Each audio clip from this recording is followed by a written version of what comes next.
শোধ করে দেবেন আজকে না হোক কালকে, ঠিক আছে? আর হচ্ছে পুঁজি লাগবে কত, যে বাকি নেবেন না আর বাকি নেবেন না? বাকি নেব না, পুঁজি তো তো যে জিনিসের দাম তা ওই এক একদিন 2000। এই যে পুঁজি, ঠিক আছে?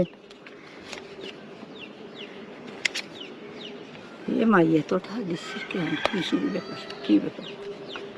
হ্যাঁ, 2500 টাকা দিলে তাই এত কি ব্যাপার? ঘুমাবেন রাত্রে আজকে? আমি পরের দিন আয় ঘুম আসে না। আমার এই 1 টাকা দিতে হবে না, ফেরত দিতে হবে না, আমি আর জীবনে চাবো না, আমার সাথে দেখাও হবে না। বাকি নেবেন না, এই টাকা দিয়ে ব্যবসা করবেন, নিয়ে আসবেন মাল, আবার বিক্রি করবেন, আবার ই করবেন। টেনশন তো বহুত নামলো মাথা থেকে, বাকির টেনশন। বাকি দাম ধরে একটু বেশি, বাকি থাকে খাতায় লিখে থই, আবার যে দিয়ে আসি। পৃথিবী থেকে সব সন্তান এক? না।